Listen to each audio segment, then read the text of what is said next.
여러분 안녕하십니까? 오늘은 문헌정보학개론 두 번째 시간으로 문화읽기와 지식생활에 대한 얘기를 해볼까 합니다.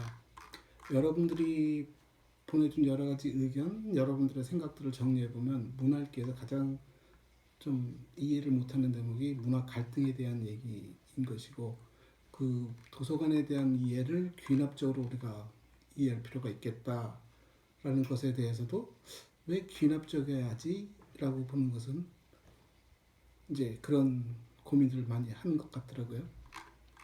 그래서 일단 왜 그럼 도서관에서 문화읽기라는 얘기가 나왔을까와 지식산업과 문화읽기는 어떤 관계가 있는가에 대한 얘기를 시작하겠습니다. 문화읽기는 말 그대로 문화에 대한 얘기를 하는 것이고 우리가 살아가는 방법에 대한 얘기를 하는 것입니다. 그러다 보니까 우리가 많이 알고 있는 문화, 갈등에 대한 얘기를 하는데 그 갈등이란 행위 자체도 문화읽기의 여러 모습이라고 생각하신다면은 뭐 그닥 그 차이가 없는 그것도 하나의 문화 현상이라고 우리가 충분히 이해할 수 있는 대목이라고 봅니다. 그 얘기는 뭐냐면 갈등이라는 행위 자체도 문화적 현상인 것이고 누구를 추종하는 것도 문화적 행위인 것이고 그걸 반대하는 것도 문화적 행위라고 보는 것이죠. 결국 문화에 대한 얘기들은 그 굉장히 상대적이고 주관적인 설명일 수밖에 없는 것이고 여러분이 어느 울타리에서 그 문화를 이해하고 바라보느냐에 따라서 생각이 달라질 수 있다는 것입니다. 쉬운 얘기로 물고기 떼가 있습니다. 우리가 스쿨이라고 말하는 것이 물고기 떼를 얘기하는데 물고기 떼를 가만히 들여다보면 속에 들어가서 물고기 떼를 보면 물고기는 엄청나게 다양한 방법으로 움직입니다. 어떤 아이는 앞으로 가기도 하고 어떤 아이는 멈춰 있기도 하고 어떤 아이는 뒤로 가고 위로 가고 아래로 가고 여러 가지 모습을 보이지만 물고기 떼 밖에 나서 물고기 떼를 보면 물고기는 일사불란하게 어느 방향성을 갖고 움직이고 있습니다. 저는 그게 문화라고 생각합니다. 즉 문화의 다양성과 그 문화가 내포하고 있는 큰 흐름, 그 전체를 우리가 문화라고 이해할 수 있는 것이고 문화 읽기는 그렇게 해서 살아가는 방법에 대한 얘기를 나누자는 것이고 살아가는 방법에 대한 얘기는 결국 우리의 공동체적 동질성을 찾아가는 작업인 것이고 거기에 우리가 교육이라는 것이 존재한다는 얘기를 하는 것입니다. 그리고 도서관은 그 교육기관의 교육 프로그램의 확장선상에서 평생 학습의 역할을 담당하는 것이 도서관이다라고 보는 것이죠. 그래서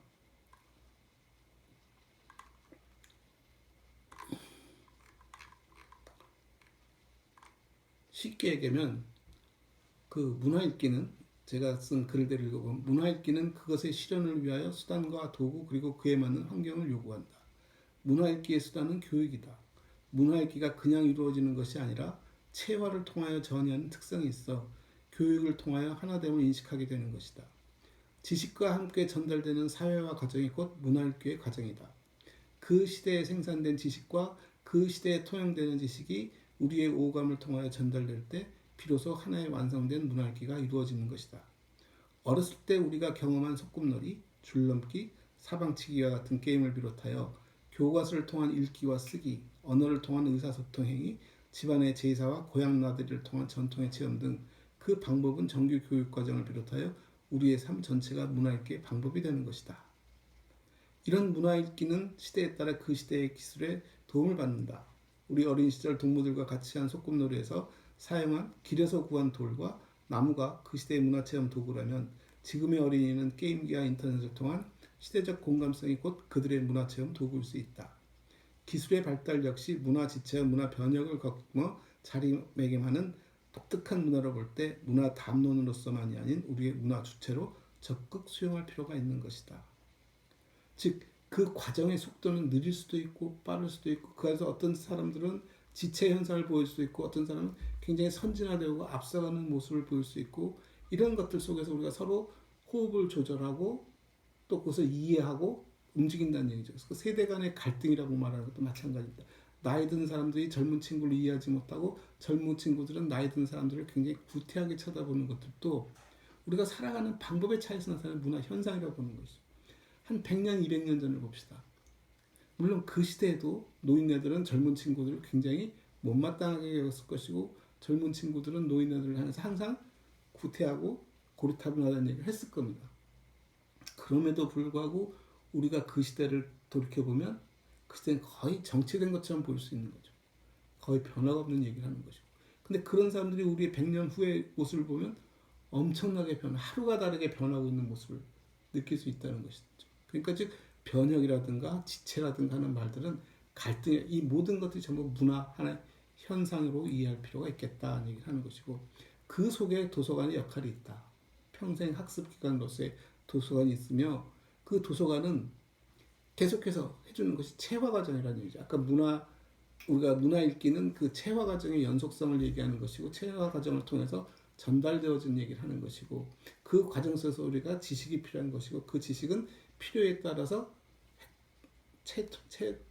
채용하기도 하고 폐기하기도 하고 그렇게 윤회해가면서 성장해가고 있다는 얘기를 하는 것이죠. 그래서 그것을 우리가 체화하는 과정 속에 도서관이 존재하는 것이고, 도서관은 도서관이 이런 곳이야 라는 정의에서 움직인다기보다 평생 학습기관으로 평생 체험장으로 소위 귀납적으로 해석할 필요가 있다는 얘기입니다.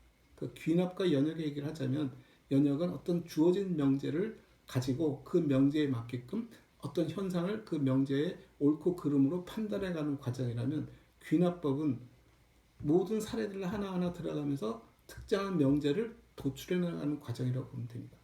결국 도서관이라는 존재도 어떤 특정한 명제를 가진 존재였고, 그 명제에서 이런 것이 도서관이다, 이건 도서관이 아니다 라고 선택해가면서 도서관을 정의해 왔는데, 시간이 흐르면서 우리는 그 도서관에서 뭐가 생기냐면, 그 개념과 이념에 대한 얘기처럼 거기서 굉장히 다양한 이념들이, 굉장히 다양한 종류의 도서관 행위들이 나타나기 시작했고, 그 나타나는 현상들에 대해서 도서관을 정의하는 사람들이 너무 딱딱하게 이게 도서관이야 하고 생겨나는 모든 다양한 도서관들을 잘라버리기 시작하고 도서관은 변할 수가 없습니다.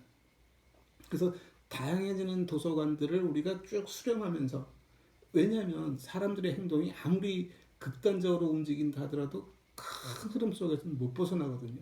아까 물고기 떼 얘기처럼 물고기 떼가 아무리 속에서 들여다보면 다양해 보이지만 밖에 나오면 일사불란하듯이 그 속의 움직임들은 큰 틀에서는 보면은 일관성 있게 보여진다는 얘기죠. 그러니까 즉 도서관이라는 모습이 굉장히 다양하게 표출되어지더라도 큰 틀에서는 한 모습을 하고 있는 것이고, 그 한 모습을 귀납적으로 하나하나 쳐다보면서 아 이게 도서관이구나 하고 그 소위 물고기 떼의 하는 방향을 가늠해 볼 수 있고, 그 방향을 선도해 갈 수 있는 역할을 한다는 의미에서 귀납적으로 이해할 필요가 있다는 얘기를 하는 것입니다. 즉 우리가 시대가 변하지 않았을 때, 시대가 오랜 시간 동안 거의 정체되다시피 했을 때는 속의 물고기의 움직임들도 굉장히 조용할 것이고, 물고기 떼 전체 흐름도 거의 정체된 모습을 보일 것입니다. 그럴 때는 어떤 물고기 하나하나의 방향성도 그닥 큰 차이를 보이지 않기 때문에 도서관의 정의, 즉 물고기의 방향성을 정해둔 대로 그것이 옳고 그걸 따르고 있다라고 우리가 스스로가 생각할 수 있는데, 물의 속도가 빠르고 물고기의 흐름이 빨라지기 시작하면, 급속도로 빨라지기 시작하면 밖에서 보면 물고기는 특정한 흐름을 갖고 움직이고 있는 것이고, 속에 들어가서 보면 그때는 굉장히 이제 불안정해지는 것이죠. 어떤 물고기는 바로 가고 어떤 물고기는 뒤로 가고 옆으로 가고 위로 가고 아래 가고 서 있고, 이 다양한 모습들을 나타내지만 그 케이스 하나하나를 다 들여다보면서 결국 우리는 어느 방향으로 가고 있는가를 얘기할 수 있게 된다는 얘기가 지금 제가 드리는 말씀이고, 그랬을 때 우리는 지금은 이 시점에서는 귀납적으로 도서관을 해석할 필요가 있다는 얘기를 하는 거죠. 왜? 우리의 기본 전제는 뭐였습니까? 왜 도서관은 저럴까? 도서관은 꼭 그래야 할까? 라는 의문을 제기하는 것이고, 그 의문을 풀기 위해서는 내 상상력과 내 마음대로 설명하는 것이 아니라 우리의 삶의 방편 속에서 우리가 살아가는 방향들을 하나하나 짚어보면서 아 도서관이 이렇게 가고 있구나 라는 방향을 설정하고, 그게 우리가 미래에 살아가는 도서관의 방향성이야 라고 정의할 수 있기 때문에 얘기를 하는 것입니다. 만약에 우리가 어제의 삶과 오늘 삶 또 내일의 삶들이 거의 대동소이하게 간다고 상상이 되면, 아 우리가 지금 정의했던 도서관이 내가 하는 행동들도 그 틀에서 크게 벗어나지 않는구나 라고 얘기를 할 수 있다는 얘기죠. 좀 새겨 들으면 충분히 설득력 있는 얘기라고 봅니다. 그래서 개념과 이념에 대한 얘기, 관념에 대한 얘기, 문헌정보학에 대한 얘기, 왜 우리가 도서관이라는 공간이 이렇게 존재할까, 꼭 그래야만 하는가에 대한 좀 다른 시각에 대한 얘기, 이게 제가 문헌정보학 개론에서 여러분에게 하고 싶은 얘기입니다. 아마 그럴 거라고 생각합니다. 문헌정보학 개론이라는 교과서를 쳐다보면 이 교과서가 언제 만들어졌지라고 들여다보십시오. 이 교과서가 만들어진 시점과 이 교과서 이전의 교과서들이 만들어진 시점을 쭉 놓고 보면 교과서들에는 큰 변화가 없습니다. 근데 실제 살아가고 있는 여러분들은 어떻습니까? 최근 들어서는 도서관에서 3D 프린터가 들어왔다는 얘기, 도서관의 공구들, 툴, 라이브러리에서 공구들을 놓고 도서관에서 빌려주고 있다는 얘기, 도서관에서 다양한 메이커들이 모여서 어떤 그 활동들을 하고 있다니, 이 다양한 얘기들을 들으면서 저게 도서관이야? 또 심지어 어떤 도서관은 독서실처럼 조용하게 책만 빌려보는 곳이 있는가 하면, 어떤 도서관은 지하철역에다가 사물함을 만들어 놓고 책을 빌려주면서 그쪽에서 빌려가게끔 해주면서 스마트 도서관이라고 얘기하는 데도 있고, 심지어 유비쿼터스 도서관이라고 해서 RFID 칩을 통해서 책을 찾는 방법도 굉장히 쉽게 움직이는 그런 도서관도 있었어요. 예전에 얘기를 하면 폐가제도 있었고 개가제도 있었고 굉장히 다양한 모습으로 변해가고 있는데, 그게 1000년 전 사람, 3000년 전 사람, 오늘 사람들이 쳐다봤을 때 과연 그 사람들 눈에는 이게 도서관으로 보일까? 심지어 요즘은 디지털 라이브러리라 해서 도서관에 가지 않고도 책을 빌려볼 수 있다라고 말을 하는데, 1000년 전, 3000년 전 사람 시각에는 어떻게 보일까요? 도서관으로 보일까요? 근데 우리는 뭐라고 부르죠? 도서관이라고 부르고 있습니다. 결국 그런 흐름의 변화는 그런 다양한 우리의 그 행동들, 행위들, 우리 삶의 모양 속에서 여전히 도서관으로 정의되어지는 그 공간에서 그런 어떤 그 관념 속에서 일어나고 있는 일들이라고 놓고 본다면, 그 다양성 속에서 우리가 도서관을 재정립할 필요가 있겠다. 자, 다시 정리해 봅시다. 우리가 문화읽기와 지식산업에 대한 얘기를 지금 하고 있습니다. 문화읽기라는 것은 결국 우리의 하나의 그 문화적 공동체를 만들어가는 행위가 문화읽기인 것이고, 그곳에 도서관은 평생 학습 기관으로서의 역할을 담당하고 있다는 것이 지금까지 얘기입니다. 그 도서관을 귀납적으로 이해해야 한다는 대목도, 도서관이 갖고 있는 개념이, 도서관에 갖고 있는 우리의 다양성을, 방향성을 설정하기 위해서 귀납적 방법으로 그 방향성을 찾아보자 하는 얘기를 하는 것입니다. 그렇지 못하면 도서관은 자기의 정의에 대해서 움직인 것이고, 이 정의는 천년 만년 늘 변하지 않는다면 그건 굉장히 억설이겠죠. 왜냐하면 도서관은 우리가 유기체라고 말하니까 변하게 되어 있습니다. 인간이 수천 년 살아가면서 상당히 많은 변화를 했을 거라고 봅니다. 하지만 여전히 우리는 인간이라고 생각하고 살고 있습니다. 인간이라고 생각하는 범주는 큰 차이는 없습니다만, 우리가 살아가는 방법, 살아가는 도구, 살아가는 환경은 많이 바뀌어 있습니다. 마찬가지로 도서관도 과거 수백 년, 수천 년 전에 가졌던 도서관에 대한 정의가 지속적으로 환경과 기술이 바뀌면서 달라져 왔을 텐데, 그것을 재조정할 필요가 있고, 그것을 과거와 현재와 미래를 엮는 하나의 큰 흐름으로 인식할 필요가 있다는 것입니다. 그래서 귀납적으로 도서관을 쳐다볼 필요가 있다라고 설명을 드리는 것이고요. 그 귀납적 해석 속에서 우리가 얻은 결론이 도서관은 문화읽기의 평생학습 기관이다라고 보는 것입니다. 물론 사서의 역할은 그 속에서 평생학습을 지원해주는 사람이겠죠. 그 방법에 대한 얘기는, 우리가 도서관을 매체로 인식하느냐, 매체 행위의 공간이냐, 매체의 공간이냐에 대한 얘기들도 우리가 또 나눌 필요는 있겠지만, 오늘은 문화에 대한 일반적인 얘기를 가지고 문화를 어떻게 이해하고 해석하느냐에 대한 얘기, 여러분이 궁금해하는 문화 갈등이라는 얘기, 문화 지체라는 얘기, 문화 변혁이라는 얘기, 이런 것들 하나의 다 그냥 문화 현상으로 수용하기 시작한다면, 그 문화를 쳐다보는 시각을 다르게 쳐다본다면, 즉 문화를 그 주관적인 해석과 그 바라보는 방향성의 얘기들을 다른 시각에서 놓고 본다면, 우리가 다양한 문화에 대해서 여러 가지 해석했던 것들을 전부 다 그냥 크게 문화 현상으로 이해할 수 있겠다라는 얘기를 하는 거죠. 그러니까 문화에 대한 해석들을 좀 단순화시킬 필요가 있다는 것이고, 그 자체를 우리의 하나의 또 문화 현상으로 바라보자는 얘기라는 것이고, 그 과정에 도서관의 역할을 쳐다보자는 것이 주목적이지, 우리가 문화 인류학자도 아니고 뭐 문화 철학자도 아니면서 문화에 대해서 굉장히 심도 있게 따져보자는 얘기는 아닙니다. 그런다고 제 말이 틀렸다는 것이 아니라, 제 해석 자체는 목적성을 갖고 있는 해석이고, 그것은 도서관을 이해하는 과정 속에서 문화와 도서관이 어떤 상관관계를 가졌을까? 그 결론이 도서관은 문화읽기의 평생학습 기관이다. 그걸 어떻게 도출해냈지? 그럼 우리가 과거 수백 년 동안 이런 도서관들의 여러 가지 행위들을 귀납적으로 봤을 때 도서관은 문화일기의 평생 학습 기관이다라고 이해할 수 있다. 그것이 지금의 새로운 이해와 해석이 아니라 수백 년, 수천 년 동안 우리가 가졌던 도서관의 정체성을 그런 시각에서 쳐다볼 필요가 있겠다. 그렇게 쳐다보려고 하는 것은 우리의 미래를 보다 더 명확하게 인식하고 방향성을 설정하기 위한 하나의 수단으로서 그렇게 할 필요가 있겠다라는 것을 여러분에게 말씀드리는 것입니다. 즉, 우리가 그동안 가졌던 도서관에 대한 정의가 너무 현상적이고 시대적 기술에 집착한 해석이라면 이것을 좀 더 확장성 있게끔 새로운 시각에서 쳐다보자는 얘기죠. 그럼 수백 수천 년 동안 그 현상적으로 쳐다보는 해석 자체가 그럼 틀렸다는 얘기냐? 과거 보면 맞지 않느냐? 그러죠. 사회 변혁이라는 것이 늘 있는 것이 아니라 이 사회는 어느 정도 정체성을 갖고 오다가 변했다가 다시 평온해지다가 한 우리 소위 가우스보 수학 시간에 배웠을 거라고 기억하는데 가우스보처럼 전개되고 있습니다. 필요하다면 여러분 책을 찾아보십시오. 가우스보가 뭐지? 가우스 방정식이 뭐지?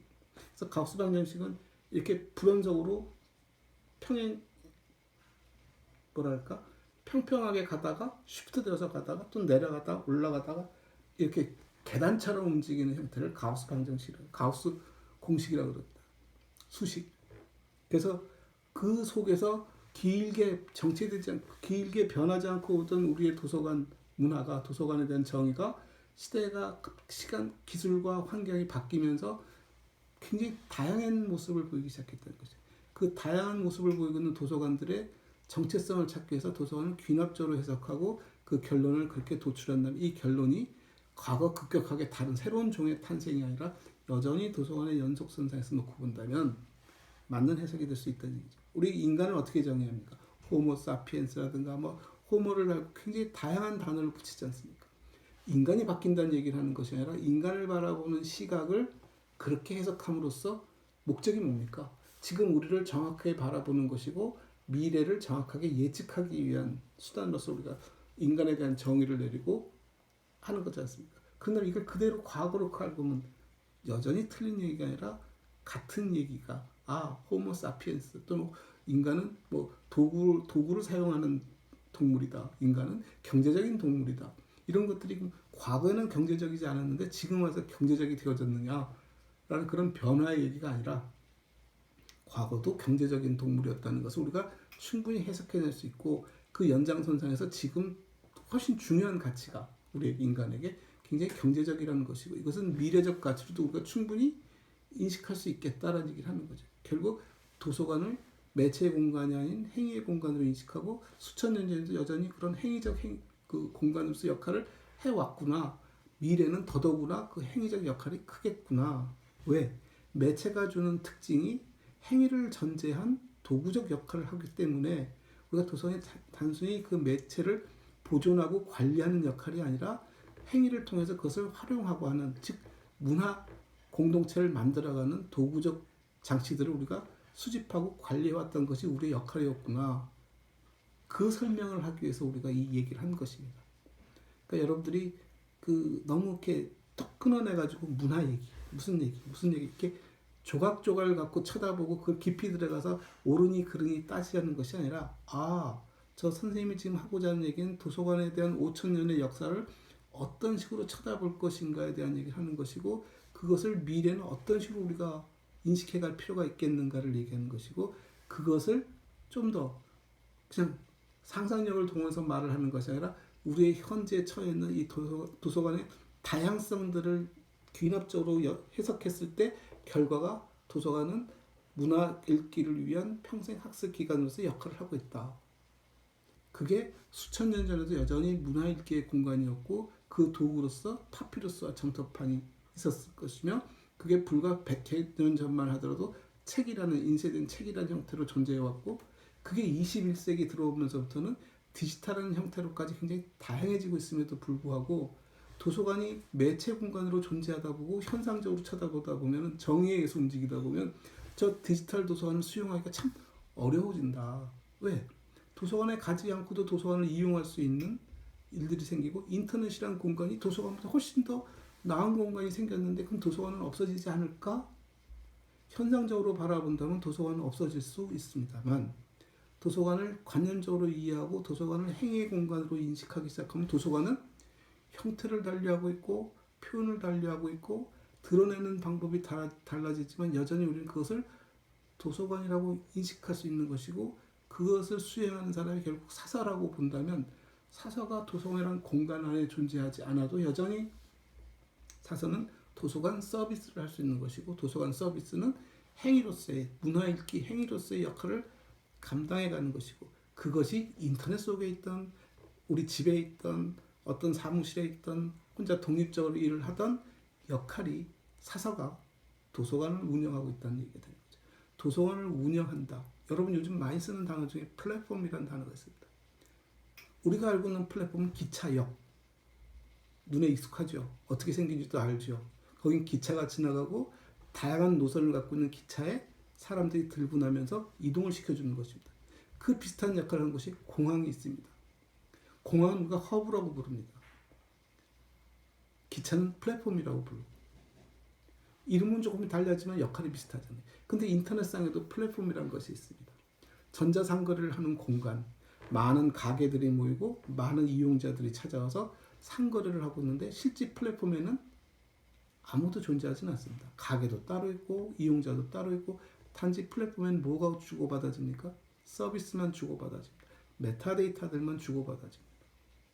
거래는 가게와 개인이 이용자가 주고받지만 그네들의 신뢰 구조는 플랫폼 안에 존재하고 있고 이 플랫폼을 의지해서 각자 상거래가 용이하게끔 만들어진 거죠.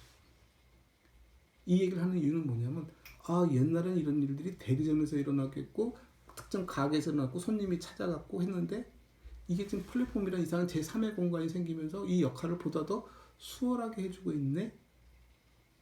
왜? 모르는 물건을 찾아주기도 하고 없는 이용자를 긁어 모아주기도 하고 서로에게 윈윈 할 수 있는 체제를 만들어가고 있다는 얘기를 하는 거죠. 그런다고 해서 상거래가 바뀌었니? 바뀌지 않습니다. 상거래는 물건을 생산하는 사람이 그 물건을 소비자에게 전달해주는 과정에 옛날에는 가게가 존재했고 지금은 가게 위에 또는 가게와 달리 플랫폼이라는 것이 존재하고 있고 형태는 굉장히 현상적으로는 굉장히 다양해졌지만 상거래라는 기본적인 질서는 유지되고 있다는 것이죠. 누가 그 상거래를 주관하니 굉장히 다양한 역할들이 생겨나고 있고 다양한 해석들이 있지만 결국 그 사람들의 역할은 물건을 필요한 사람에게 전달해주고 생산해내고 하는 그런 과정을 운영하고 있는 사람들이죠. 도서관도 마찬가지라고 봅니다. 여러분이 상상하고 있는 도서관이 어떤 모양을 하고 있니에 여러분이 현상적인 얘기, 여러분의 경험적인 얘기를 떠나서 놓고 본다면 도서관은 굉장히 폭넓은 공간이 될 수 있는 것이죠. 그럼에도 불구하고 도서관은 도서관다울 필요가 있다는 것입니다. 그게 제가 여러분에게 전달하고 싶은 얘기였습니다. 기회가 있으면 다시 한번 이런 얘기를 나누기로 하고요. 오늘은 이쯤에서 줄이겠습니다. 수고하셨습니다.